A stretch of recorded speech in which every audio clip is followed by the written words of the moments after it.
Hey guys, this is Joe Tech from JoeteckTips. We're on Facebook, Twitter, and Instagram. And today we're going to be going over a problem you may be having with Office 365. You click on a file that you saved in, say, Excel. You click on a file and you come up and you get this message. The file is corrupt and cannot be opened message. This is a fake message. It's not corrupt. So what is the fix? It's real simple. Go to File, Options, Trust Center Settings, Protected View, and uncheck all of these.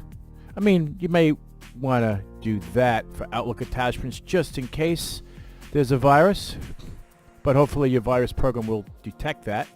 And we'll close out and we'll go into this and you'll see it. Voila! It opens up perfectly fine. So that is the answer. And the same goes for Word documents as well. So we double click on the Word document here. This is Office 365 and we get this message. Word experienced an error trying to open up the file. Check the file permission, blah, blah, blah. This is a fake message.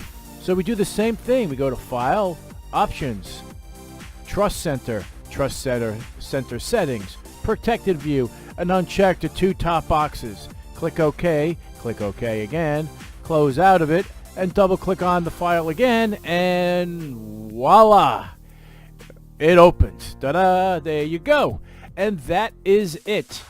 That's all you have to do, and you don't have to worry about thinking that your file's corrupted. You're trying to restore it, and you're just going in an endless circle.